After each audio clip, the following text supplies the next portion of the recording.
A student effortlessly passes a written exam on administrative law. But weeks later in a clinic, when the doors swing open and a state inspector walks in, that same individual freezes, dropping their tools. Vocational training programs spent hundreds of hours drilling administrative rules into students, yet highly competent practitioners routinely shut down during real-world audits. Psychology categorizes the arrival of an unannounced inspector as a high-stakes social evaluative threat. This flowchart maps out the neuroendocrine cascade triggered by that threat. When the brain perceives an authority figure armed with the power to penalize or shut down operations, it initiates a highly predictable biological reaction. We see rapid activation of the HPA axis alongside the SAM system. This cascade produces massive spikes in salivary cortisol and blood pressure. It induces acute cognitive narrowing. The individual's working memory capacity is severely restricted, limiting their ability to recall the exact regulations they studied. To manage this intense discomfort, practitioners adopt defensive safety behaviors. They shuffle papers, evade eye contact, or perform performative tasks to expedite the inspector's departure. Textbook-based learning fails to prevent noncompliance because the failure stems from an involuntary biological stress response rather than a lack of knowledge. This systemic response is further illuminated by the generalized unsafety theory of stress, or GUTS. The theory establishes the physiological stress response as a default state for human survival. This diagram of neural pathways demonstrates how the brain interprets an unfamiliar authority encounter. Without reliable safety signals, the prefrontal cortex fails to inhibit the default fight or flight response, leaving the individual in generalized unsafety. This reaction is heavily moderated by background. First-generation immigrants evaluate the administrative environment through a dual frame of reference. Their initial high trust degrades rapidly due to acculturative stress, linguistic barriers, and data-sharing fears. In rural areas like Central Appalachia, the dynamic shifts. Generational trauma from corporate company towns and systemic neglect have created geographies of alienation, leading to an entrenched moral distrust of centralized state regulators. Instrumental deterrence models, which rely heavily on punitive sanctions, inadvertently reinforce these exact fears. They erode the regulatee's intrinsic commitment to professional standards. For populations with histories of systemic surveillance or state-led corruption, unexpected audits can reactivate past trauma, prioritizing survival over cooperation. Punitive frameworks often incentivize this evasion. If the threat response is rooted in biology, the solution must be behavioral. Training programs require systematic desensitization to transition students from fear to competence. This behavioral pathway maps the transition from a defensive state to an adaptive one. In clinical psychology, the neurological engine of exposure therapy is habituation, the gradual reduction of a physiological response to a stimulus when it is repeatedly presented in a safe environment. Albert Bandura's social cognitive theory identifies self-efficacy as the primary driver of behavioral adaptation under stress.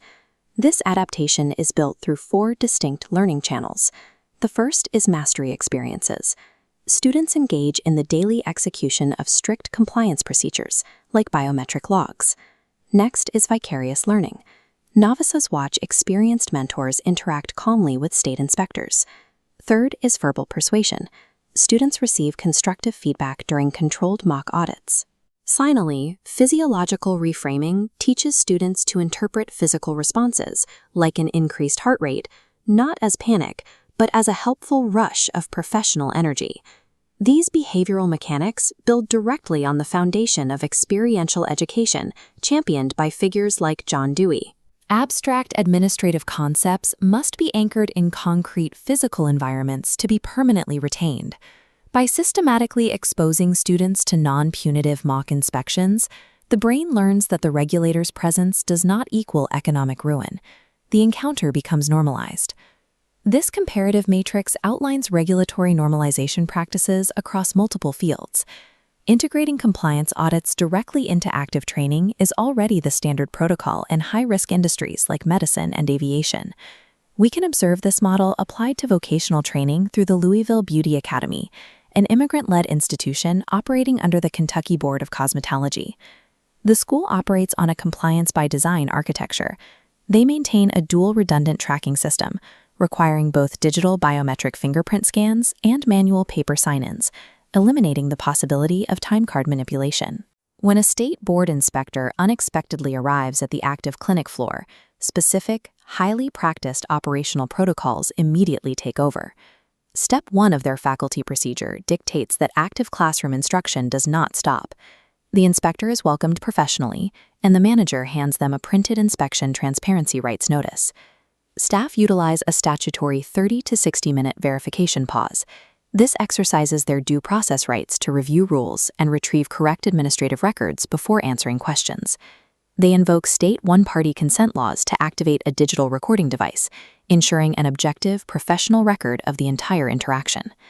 As the walkthrough progresses, the instructor quietly narrates the inspector's actions to nearby students. This cognitive apprenticeship turns the audit into a live, situated cognition classroom. Utilizing clear legal and procedural safeguards strips the fear away from the encounter. It shifts the power dynamic from an adversarial threat to a collaborative educational experience. This cyclical diagram blends Kolb's experiential learning model with a military after-action review. Within 2 hours of the inspector's departure, the clinic conducts a structured debrief. The objective is a root cause analysis of the inspection to identify process failures without assigning personal blame. But legal vulnerabilities remain even after the inspector leaves. Relying on informal instructions introduces the danger of the verbal warning trap. Unwritten directives create administrative ambiguity. A business owner might attempt to comply with an informal instruction, only to face a formal penalty later for violating an undocumented interpretation of that exact rule. The protective mechanism against this is the post-inspection factual correspondence, sent immediately to the regulatory board.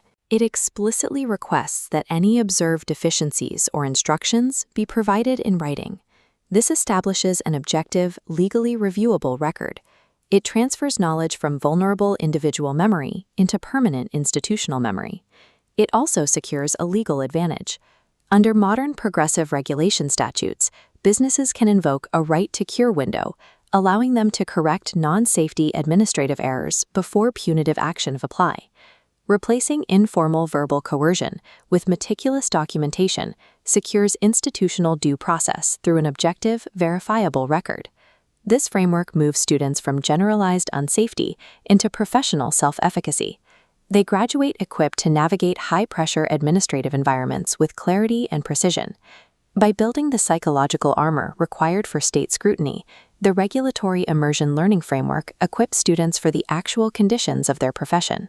Genuine public safety and professional excellence are not achieved through the threat of punitive audits. They are achieved by designing educational systems where compliance becomes an involuntary, unshakable habit.